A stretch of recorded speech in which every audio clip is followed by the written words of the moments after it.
Fala galera, estamos de volta no nosso podcast, carinhosamente Heavycast. Esse é o nosso episódio número 32. Um episódio que vamos conversar sobre um tema muito importante. E tema importante, convidado muito especial, o Dr. Paulo Douglas, doutor e meu amigo Paulo Douglas, @prof. Paulo Douglas. Antes da gente passar a palavra para ele se apresentar aqui para vocês, nós queremos agradecer imensamente à Faculdade Inspirar Belém, a faculdade que apoia esse projeto, faculdade que oferece ali cursos relacionados à saúde, bem-estar.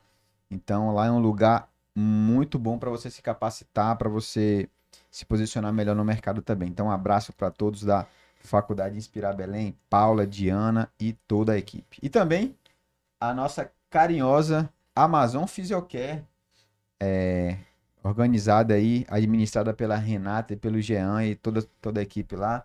A Amazon Physiocare que trabalha com produtos relacionados à terapia do sono, oxigenoterapia, fisioterapia respiratória também. O nosso muito obrigado. Doutora Ellen, Maria, tudo bem com a senhora? Tudo bem. Um prazer sentar nessa mesa. Pronto, vamos nessa então. Então, meu amigo Paulo Douglas, seja bem-vindo. Mais uma vez, obrigado por ter aceitado estar aqui com a gente no Webcast. É uma honra muito grande para a gente. E primeiro, né, se apresente aí para a galera, né? Quem é o Paulo Douglas? Bem, bom dia, muito obrigado pelo convite, é uma honra estar aqui também. Bem, eu sou fisioterapeuta, né, formado pela Universidade do Estado, eu não sou aqui do Pará, sou do Rio de Janeiro, mas já moro há muito tempo, sou naturalizado paraense. Eu estou finalizando o doutorado em doenças tropicais, né, e atuo na área de terapia intensiva pediátrica e neonatal. E já há um tempinho aí eu tenho me especializado em cuidados paliativos, hoje eu faço parte de uma comissão de cuidados paliativos, e tenho focado bastante meus estudos nessa área. E no atletismo, quem é o Paulo? Quantos KMs? Quantos segundos você está correndo 1.000 metros aí? Isso aí faz parte do passado, né? É. Vamos pular essa parte. Meu amigo, quando iniciou o seu interesse por esse tema, né? Você é graduado de terapia, hoje está aí já bem avançado nessas questões, palestra fala muito sobre o tema relacionado à fisioterapia pediátrica, neonatal. Quando foi que despertou esse interesse no estudo dessa área, né, de cuidados paliativos? Bem, foi por uma situação na família. A tia da minha esposa, ela tinha fibrose cística e eu lembro quando ela ainda jovem internou num hospital e muito doente, com muita hemoptise, e começou a piorar, começou a piorar. E na época nós não morávamos aqui em Belém, nós ainda morávamos no interior. Nós viemos para Belém e tinha um namorado dessa tia da minha esposa acompanhando ela. E uma amiga que trabalhava nesse hospital falou para mim: Olha, Paulo, seria bom vocês virem logo, porque ela tá muito ruim, ela é muito grave, ela não vai suportar por muito tempo.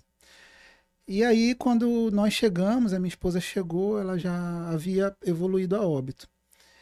E o depoimento do namorado dela foi que ela começou a passar mal de madrugada, com falta de ar, com muito desconforto.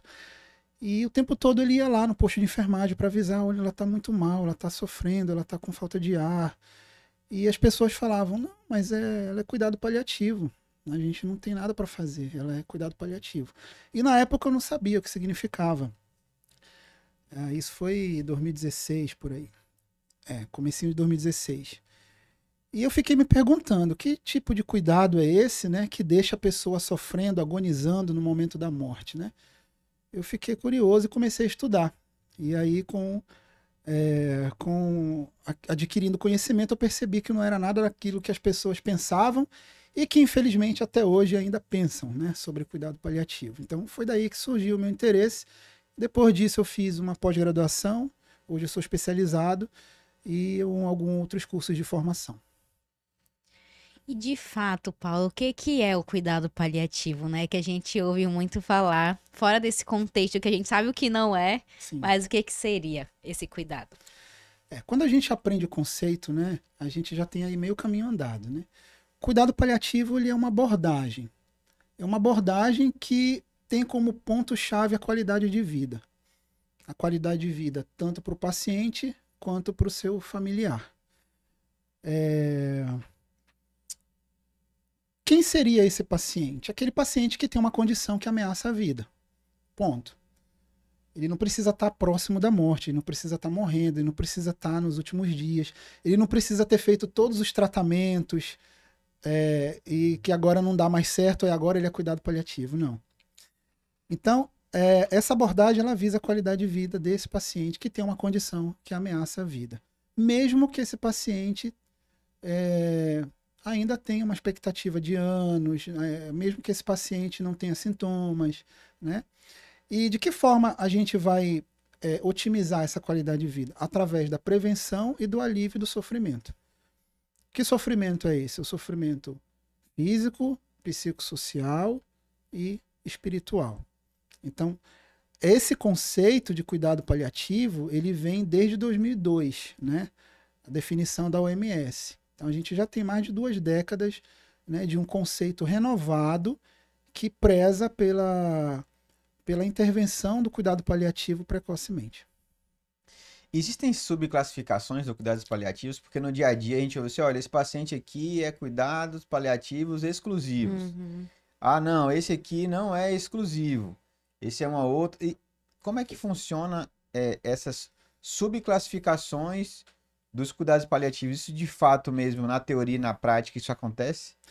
Acontece e é importantíssimo saber, porque, por exemplo, quando a gente avalia enquanto especialista um paciente elegível para o cuidado paliativo e a gente emite um parecer para a equipe, esse parecer ele vai com a estratificação. Então, o cuidado paliativo ele pode ser dividido em 4 etapas, por assim dizer. Seria o cuidado paliativo precoce, o complementar, o predominante e o exclusivo. Então, essa classificação ela leva em consideração principalmente a funcionalidade do paciente, né, a possibilidade de reversão do quadro, entre outros critérios, né? E aí, dentro do cuidado paliativo, a gente tem uma escala que ela não é importante só para o fisioterapeuta, mas para toda a equipe do cuidado paliativo, que é uma escala funcional. A gente chama de PPS, Palliative Performance Scale. Então, essa escala ela vai de 10 a 100%, de 10 em 10. Quanto maior o percentual, melhor a funcionalidade, né? Então, aquele paciente, por exemplo, que tem um PPS de 80, 90, 100, maior que 60%, ele entra no que a gente chama de cuidado paliativo precoce, né? Então, é um paciente que ele tem uma condição que ameaça a vida, ele tem uma doença, mas ele é um paciente funcionalmente bem. Ele é um paciente que não tem tanta limitação. Então, esse paciente a gente espera, a depender, claro, do caso, mas a gente espera que ele sobreviva ainda meses ou anos, né? Então, esse paciente ele entra no cuidado paliativo precoce. Era o caso, por exemplo, do nosso ilustre professor Augusto Acácio. Ele tinha uma doença que ameaçava a vida, praticava esporte, ele tinha um PPS ali de 90%, alguma atividade de doença, né? Mas o perfil da doença dele fez com que ele declinasse muito repentinamente. Quando o paciente ele tem uma funcionalidade intermediária, a gente coloca ali entre 40% a 60%, ele entra no que a gente chama de cuidado paliativo complementar. Esse cuidado paliativo complementar, ele requer uma maior expertise no controle de sintoma, um paciente que já vai ter uma funcionalidade intermediária. O paciente com PPS de 60% para cima é aquele que ainda anda.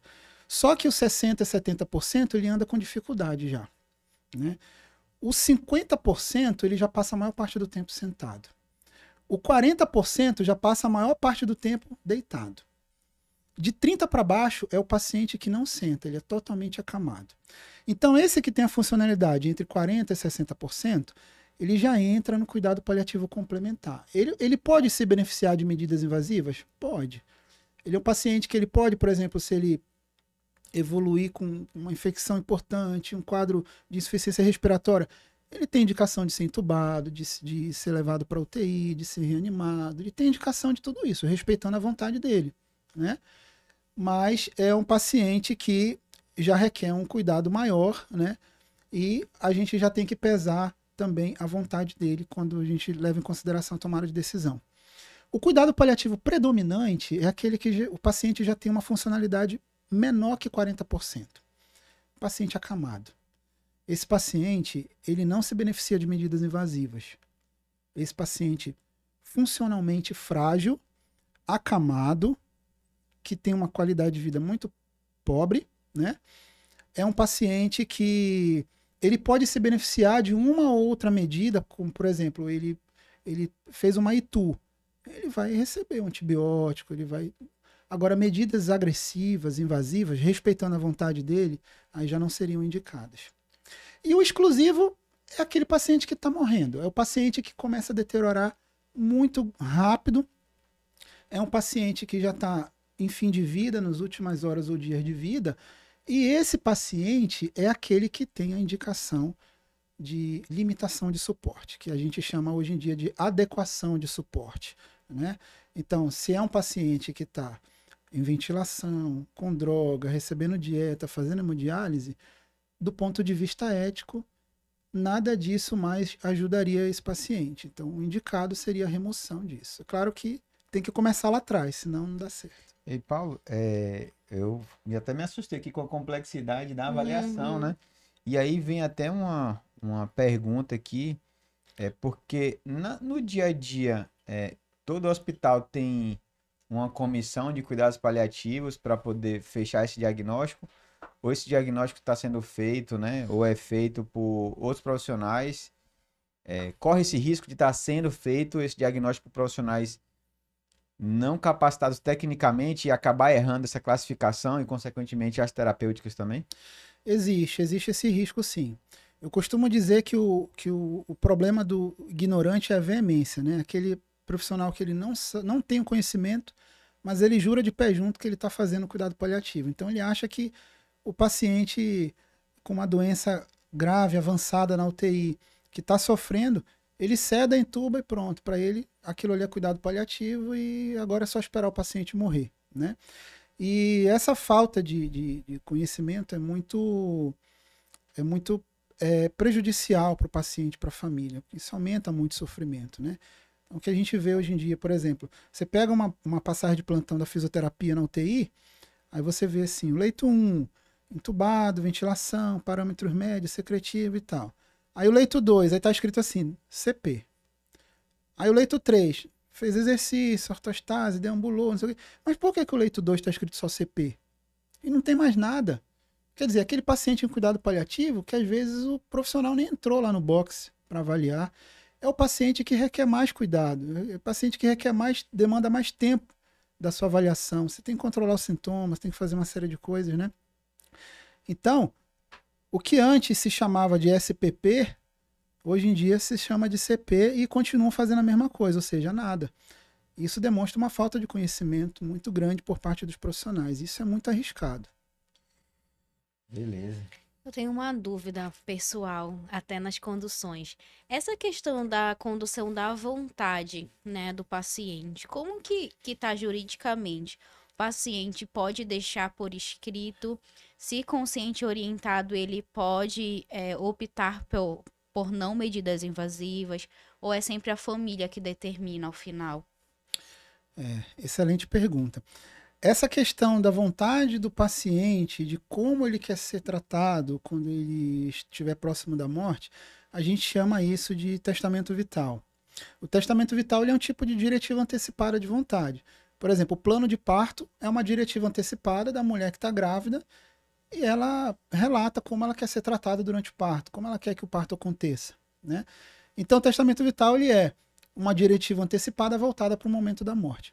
Então, o paciente, gozando de suas faculdades mentais, ele tem o direito de estabelecer o tipo de tratamento que ele não quer sofrer no momento em que ele estiver incapacitado de se comunicar.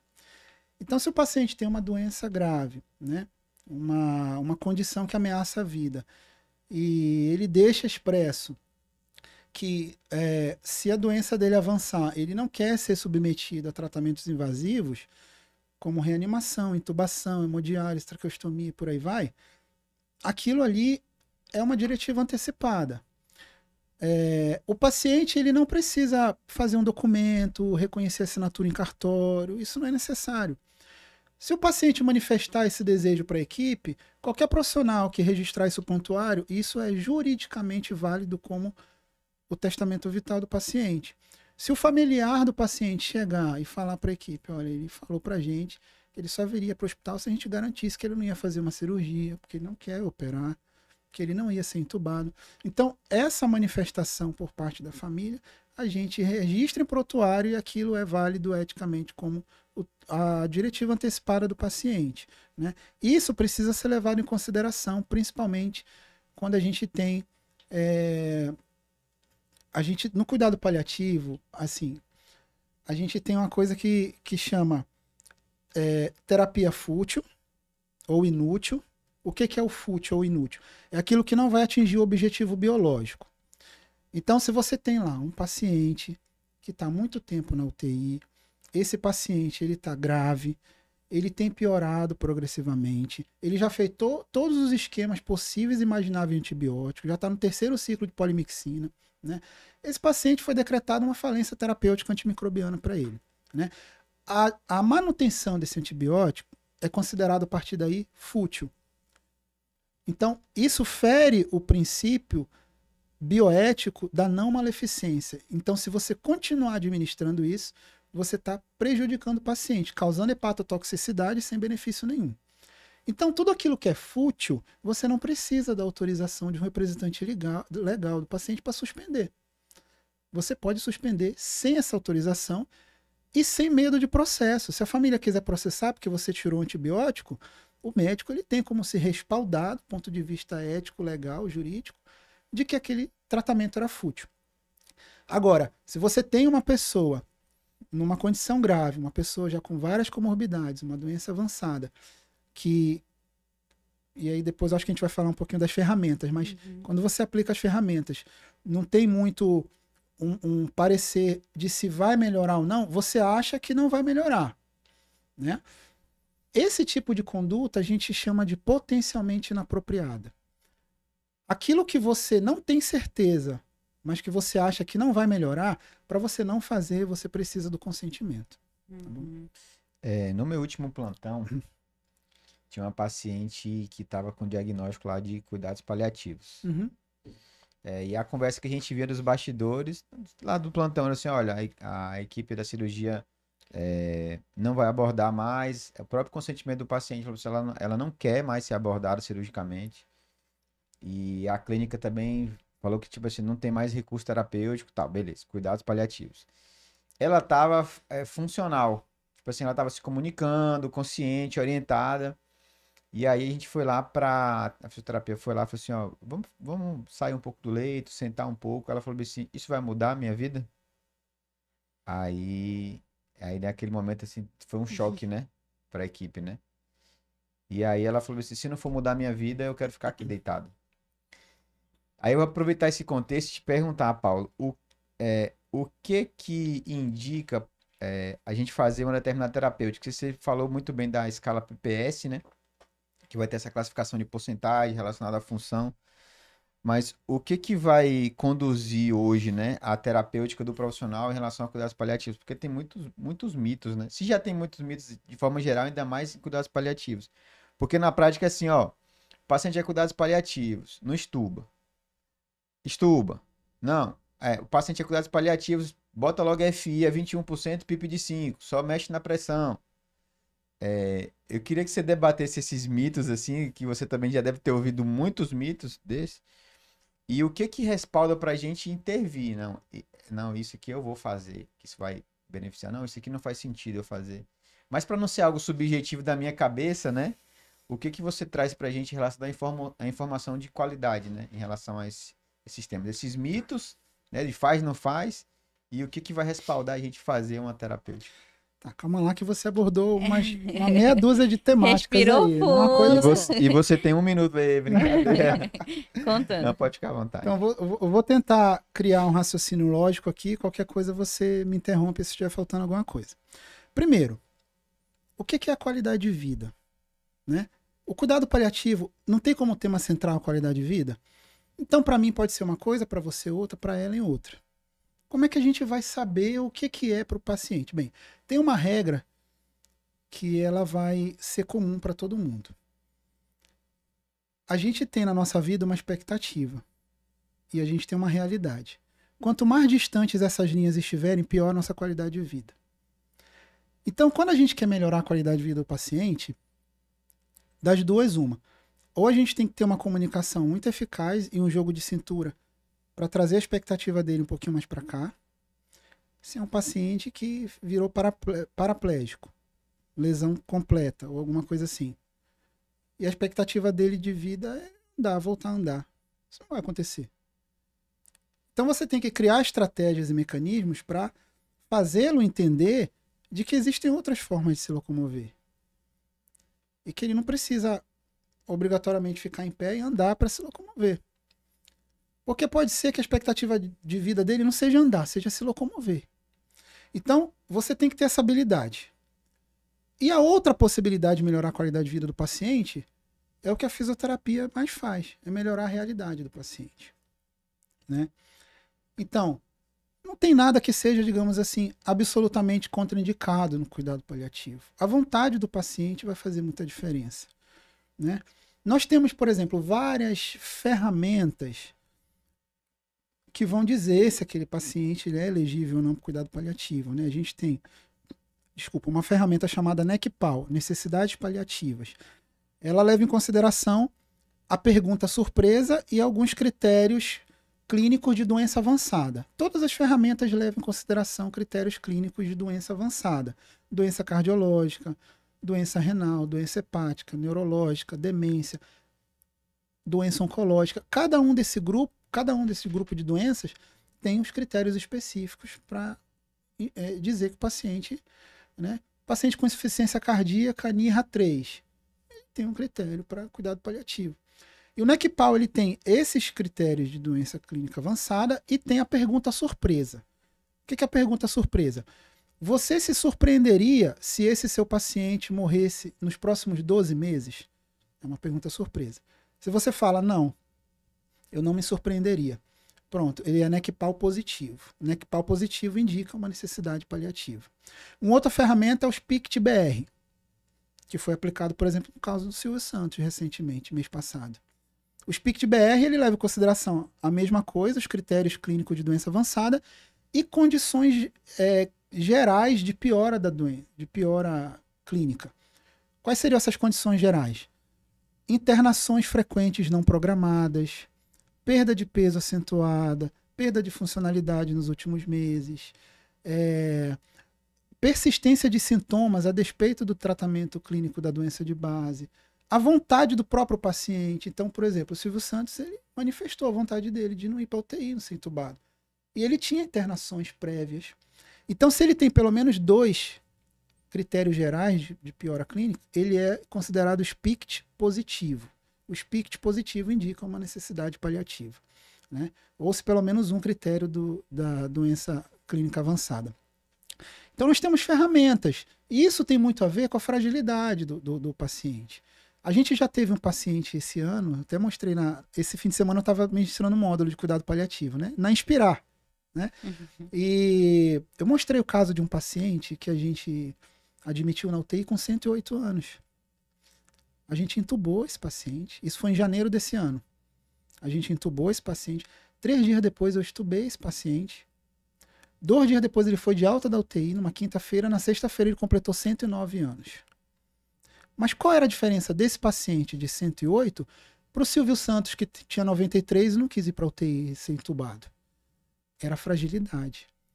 Esse paciente ele não era considerado frágil, era um paciente que com 108 anos ele tem uma certa independência, morava sozinho, fazia comida sozinho, fazia tudo sozinho.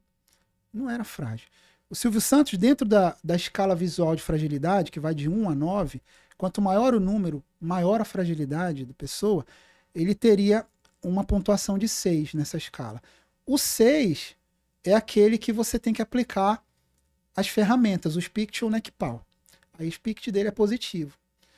O 8 e o 9 você não investe, é um paciente que não tem benefício. O 1, o 2, o 3 e o 4 você investe, que era o caso do senhor de 108 anos. Então, existe essa diferença na questão da funcionalidade, mas a gente tem que fazer valer a vontade do paciente. Isso é importantíssimo. Né? Uma outra coisa, a pessoa não pode chegar, você internou a sua vozinha na UTI. O médico não pode chegar para você e falar, você quer que entube ou não? Isso não pode acontecer. Isso é uma decisão técnica, é uma decisão da equipe. É claro que se ela já tem a gente chama de plano avançado de cuidados. O que, que é isso? É um planejamento. A partir do momento que você tem uma fragilidade, uma condição que ameaça a vida, você faz um planejamento. Então, a partir daqui pode acontecer isso, isso, isso e isso. Se acontecer isso, eu quero isso. Se acontecer isso, eu quero isso. É por isso que a importância do cuidado paliativo precoce. Porque se chamam a gente enquanto comissão, quando o paciente está morrendo, não tem muito o que fazer. Você está pilotando o avião começa a cair. Você vai pegar um manual para abrir ali. Essa parede aqui está caindo, você está discutindo com ele. Vamos pintar de verde, de vermelho. A parede está caindo, não faz sentido. Então, quando chamam a gente, o paciente, para a gente determinar que o paciente é cuidado paliativo exclusivo, não tem como trabalhar com essa família. Porque você tem que ter tempo para fazer isso. Então, o médico, quando ele vai passar um acesso central, ele não faz volume no paciente, pega o ultrassom, o scalp fininho. Tem todo esse cuidado. É esse cuidado que a gente faz com a família. O que vai acontecer se o médico pegar uma agulha grossa, sem ultrassom, sem expandir o paciente e meter ela e fazer um pneumotórax? Então, se chamam a gente quando o paciente está perto da morte, que a gente vai falar com a família, é um pneumotórax. Não tem muito o que fazer. Tô louco, né? Porque a gente vai vendo tudo que a gente já viveu, assim. E os pacientes muitas vezes têm essa consciência. Às vezes não, né? A gente acaba pegando. Mas já atendemos pacientes que saiu de casa pro hospital e deixou roupa pronta, plano de funerário pronto. E é uma pessoa que tinha chegado andando na urgência. Tipo assim, teoricamente, não, aos nossos olhos no momento não tinha um agravamento tão importante. Mesmo assim, ela já se preparou para isso, né? A gente tem, dentro dos diferentes grupos de doenças, uma escala evolutiva diferente de funcionalidade. Declínio funcional. O câncer, ele tem digamos assim, uma evolução atípica. O paciente é funcional, de repente ele faz isso, né? O paciente que é neurológico, o paciente sofreu um AVC, ficou bem comprometido, sofreu um TCE, um TRM, uma sequela neurológica, ele já parte de uma funcionalidade ruim. E aí vai, piora um pouquinho, tá, vai devagarzinho. É uma progressão, uma curva diferente. O paciente que tem disfunção orgânica, por sinal, a maior demanda hoje do cuidado paliativo são os pacientes cardiopatas, paciente CC, coronariopata e tudo mais, né? São pacientes que têm uma boa funcionalidade quando ele recebe o diagnóstico, e aí ele tem agudizações. Quando ele agudiza, ele interna, piora a funcionalidade, aí a gente reabilita, resgata um pouquinho, aí ele vai, depois ele agudiza de novo. Então ele tem uma curva diferente. Mas para cada um desse grupo de doenças, você tem o cuidado paliativo precoce, complementar, predominante e o exclusivo. E aí eu lembro que você perguntou sobre a extubação. Você extuba ou você não extuba? O grande problema é as pessoas acharem que eu extubei o paciente faleceu, eu matei o paciente. As pessoas confundem com a extubação paliativa com eutanásia, né? E não tem nada a ver. É absolutamente o contrário. Então, quando você tem um paciente que você classificou como cuidado paliativo exclusivo, esse paciente ele não tem benefício mais de nenhuma invasão. Ele não tem benefício mais de ser alimentado, ele não tem benefício de fazer hemodiálise, ele não tem benefício de droga vasoativa e nem da ventilação mecânica, né? Então, ao manter essas terapias que a partir daí a gente considera obstinadas, a gente está adiando a morte desse paciente. Isso é considerado má prática médica. A gente chama isso de distanásia. É o que a gente mais vê nas UTIs hoje em dia. E ao você adiar a morte do paciente, você fere um outro princípio bioético, que é o princípio da justiça. Porque enquanto esse paciente está ocupando o leito, tem um jovem morrendo lá na UPA, que está precisando daquele leito lá. Então você fere o princípio bioético da justiça, né? E você prolonga o sofrimento desse paciente e da família.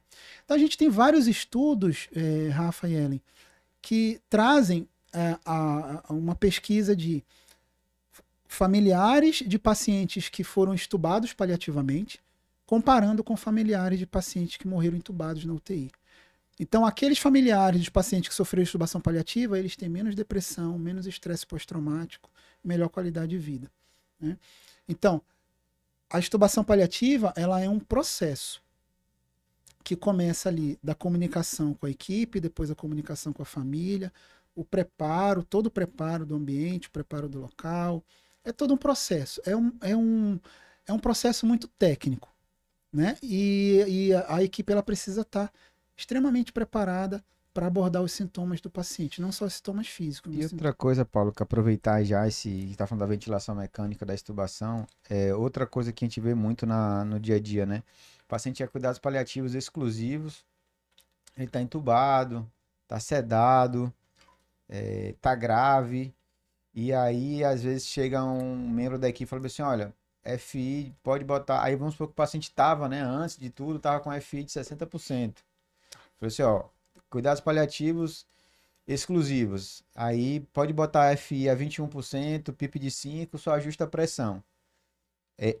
Isso aí se aplicaria ao conceito da justiça, por exemplo, se esse paciente começar a desaturar e eu aumento o FiO2, eu prolongo a vida dele e penso no paciente que poderia entrar para esse leito. Como é que funciona essa questão desses parâmetros, né? Paciente de cuidados paliativos exclusivos, e aí tá aí a ventilação mecânica. Esses ajustes são recomendados mesmo? Eu deixo tudo do jeito que tá, não mexo mais em nada? O teu raciocínio está correto, Rafa. É assim, veja bem. Em primeiro lugar, se o paciente é cuidado paliativo exclusivo, o indicado para ele seria a extubação paliativa. Aí você fala, mas a equipe não tem expertise para isso. Tá tudo bem, então não vai fazer. Mas ela não tem expertise hoje. O que essa equipe está fazendo para daqui a 3, 4, 5 meses ela ter capacidade de extubar um paciente paliativamente? Porque a inércia não é válida. Você simplesmente falar, a equipe não tem preparo e cruza o braço e fica por isso mesmo, não sai do lugar. Isso também não é bom, né? Ok.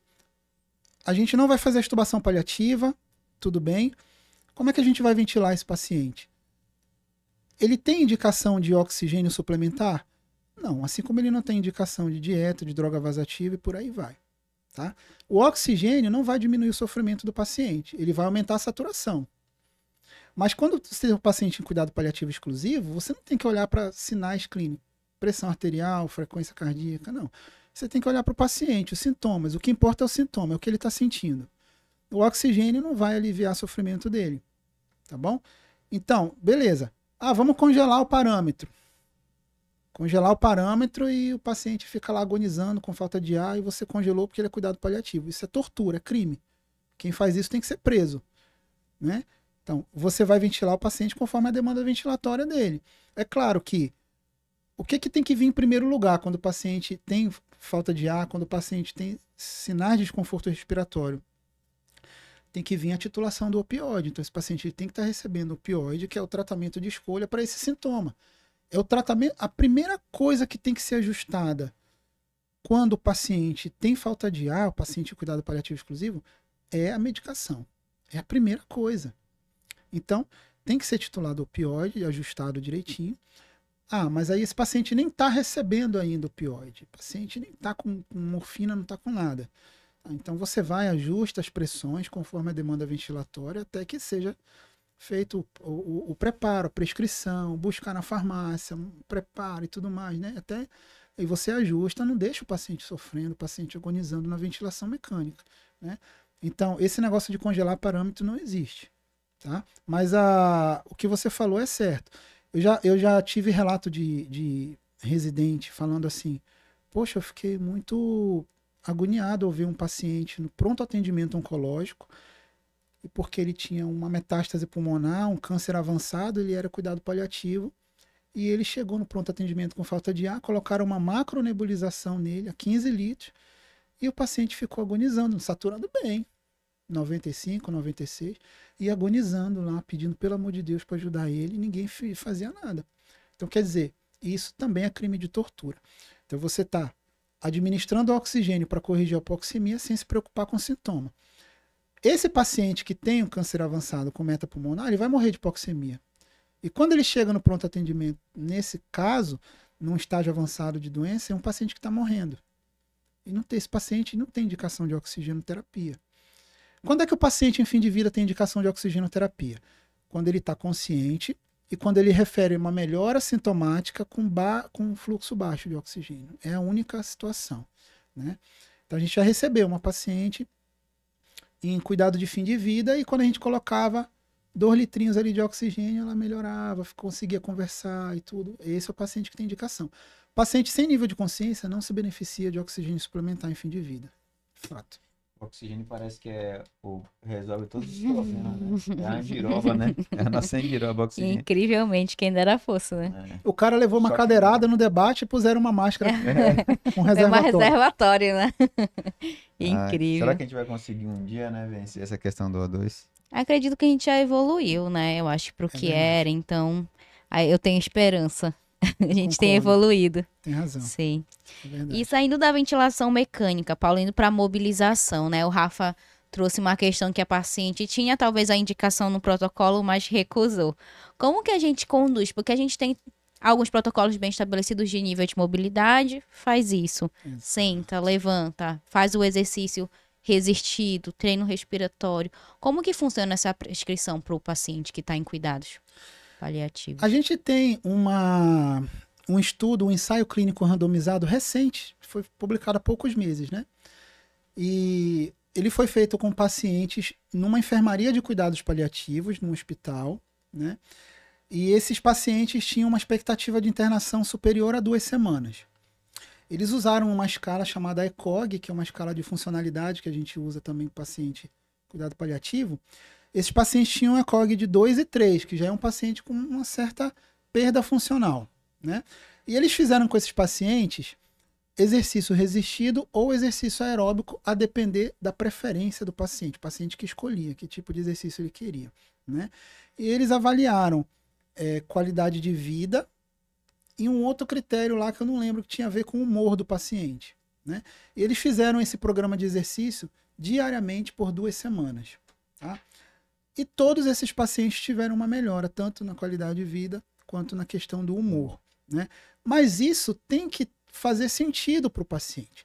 Então, se para a paciente do Rafa não faz sentido ela levantar, ela sentar, ela andar, então não é válido. Só que às vezes a gente tem que pensar o seguinte: o paciente, às vezes a gente elabora um plano, né, de exercícios, quer fazer um treino de equilíbrio, quer fazer um treino de força, uma coisa, e fica muito bonito o nosso planejamento. Crossfit, um funcional, né? Funcional, fica perfeito. Você monta um circuito e tal, mas aí às vezes aquele paciente ele tem um sofrimento que você não está conseguindo enxergar, e esse sofrimento que ele tem não faz com que ele não se sinta digno de receber um cuidado. E se você não abordar esse sofrimento, você nunca vai ter êxito na sua terapia. Eu mostrei um caso de um paciente que um amigo meu tratou lá no Emílio Ribas, em São Paulo, e esse paciente ele tinha esse tipo de sofrimento. Ele falava no relato dele, no depoimento dele, que a vida toda dele não se preocupava com ninguém. Era só ele, as filhas e a irmã, nunca se preocupou em ajudar ninguém. E esse paciente ele teve uma tuberculose, ficou grave na UTI, fez traqueostomia, e ele estava dando esse depoimento já depois de decanulado e tudo. E aí perguntaram para ele: como é que você pensa que vai ser a sua morte? Ele falou: quero que seja longe de todo mundo. Eu não quero dar trabalho para ninguém. E ele fala que ele queria emancipar. A irmã dele tinha falecido de câncer, porque ela, procurando tratamento para ele, ela não se tratou. E ele tinha um sentimento de culpa. E ele queria emancipar a filha de 17 anos para ela ser responsável pela de 12 anos. Para ninguém ter que se preocupar com ele, para ninguém cuidar dele, porque ele não se achava digno de ser cuidado. Isso é um sofrimento espiritual. O paciente perde o sentido da vida. Não tem a ver com religião. O sofrimento espiritual. Se você não conseguir abordar isso, se você não conseguir fazer esse paciente enxergar que ele ainda pode ajudar alguém, que ele ainda pode ter algum papel, missão, assim. alguma missão, aí você não consegue pôr em prática aquilo que você planejou com ele. Mas quando a gente fala, tem gente que pensa que a fisioterapia no cuidado paliativo é só para aliviar sintoma. O cara tá com falta de ar, você vai lá e faz alguma coisa. Não é. A gente tem, da mesma forma que a gente tem a estratificação do cuidado paliativo, no âmbito clínico e funcional, a gente tem a reabilitação preventiva, que é aquele paciente que está bem funcionalmente. Você está atuando no cuidado paliativo, mas de forma preventiva. Você tem o que a gente chama de reabilitação restaurativa, que é aquele paciente que interna, perde funcionalidade, mas ele não está morrendo. Parte da funcionalidade que ele perdeu, você vai resgatar. É o que a gente mais faz na UTI. É a reabilitação restaurativa. A gente tem o que a gente chama de reabilitação de suporte, para mim é a mais bonita, porque é o paciente que está perdendo função por conta do avanço da doença, e você não tem como resgatar essa função mais, mas você tem como dar um suporte para ele fazer o que ele deseja. Esse suporte pode ser respiratório, e aí você vê vídeos na internet, o garotinho lutando karatê com um BiPAP aqui, sem aquilo ali não conseguia fazer isso. Um oxigênio, ou pode ser motor, uma órtese, alguma coisa. Esse paciente, a vontade dele é sair da cama e ir andando até a janela, mas não consegue. Se você traz um andador, ensina direitinho, treina, faz força, ele vai, consegue fazer aquilo. Isso muda a qualidade de vida do paciente de uma forma que a gente não consegue imaginar. É você melhorar a realidade. É o suporte. E por fim, a reabilitação paliativa, que é quando realmente a gente diz que a gente vai enriquecer o cotidiano do paciente. É você tirar o paciente da UTI e levar lá fora para ele pegar um sol. Tem gente que leva na praia. É você enriquecer o cotidiano do paciente.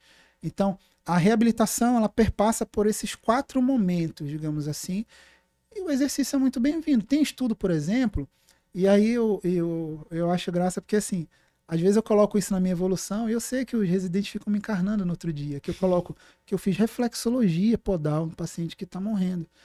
Mas porque tem estudo, ensaio clínico randomizado, mostrando que melhora a qualidade do sono do paciente em fim de vida. 20 minutos de reflexologia podal. Massagem terapêutica. A massagem terapêutica melhora a qualidade de vida do paciente em fim de vida. Não tem um plantão hoje meu na UTI que eu não faça massagem num paciente. Massagem terapêutica. O problema é que hoje em dia tem muito essa questão das redes sociais, e o pessoal inventa uns memes, né? E fisioterapeuta faz massagem em mim, só se for cardíaca. E quem está em formação vê aquilo e acha que aquilo é verdade, que a massagem não serve para nada. E as pessoas criam esse preconceito. Então você fazer massagem num paciente não é humanização, isso é evidência científica. É prática baseada, o estudo que fez a massagem teve mais de 300 pessoas no N amostral, um ensaio clínico. Então, é evidência, não é humanização. Tem gente que acha que cuidado paliativo é você pegar na mão e tudo. Não é isso. Requer técnica, requer conhecimento, requer evidência científica mesmo.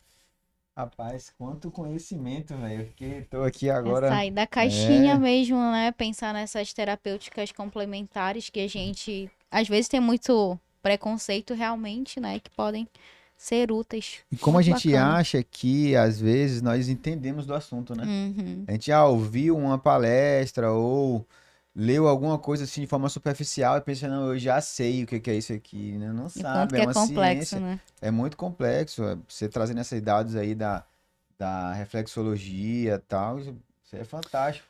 E uma coisa interessante, desculpa te cortar, Rafa, esse ano foi publicada a Política Nacional de Cuidados Paliativos, né?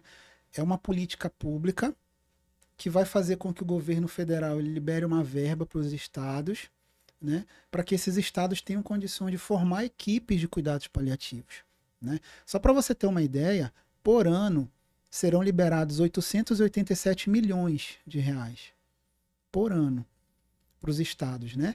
E os estados da região amazônica vão receber 30% a mais. Então a gente já começou, por exemplo, aqui no Pará, a criar a nossa equipe matricial, que é a equipe que vai formar as equipes assistenciais. Aí você me diz, como é que eu vou colocar um fisioterapeuta numa equipe dessa se ele não tem formação? Né? Então, esse ano foi publicado um estudo norte-americano que falou como melhorar a qualidade da fisioterapia no cuidado paliativo em países em desenvolvimento. E aí ele enfatiza que, em primeiro lugar, os fisioterapeutas precisam de formação. A gente não tem formação. Em segundo lugar, esses fisioterapeutas eles precisam ser inseridos nas equipes. Mas uma coisa depende da outra, né? Então, como é que eu vou ter muita dificuldade de colocar os fisioterapeutas nessas equipes assistenciais porque eles não têm uma formação. É exigido no mínimo 160 horas, né? Então, quer dizer, eu colocar um fisioterapeuta numa equipe assistencial para receber, olha o mercado de trabalho se abrindo para fisioterapia, né? Eu colocar ali uma pessoa que não tem formação não vai fazer muita diferença, né? Então a importância da gente se qualificar, tanto é que o nosso código de ética, né, no artigo 8º, ele diz: o fisioterapeuta deve se aprimorar os seus conhecimentos, não é uma opção nossa, né? E do ponto de vista jurídico, o cuidado paliativo ele é um direito personalíssimo.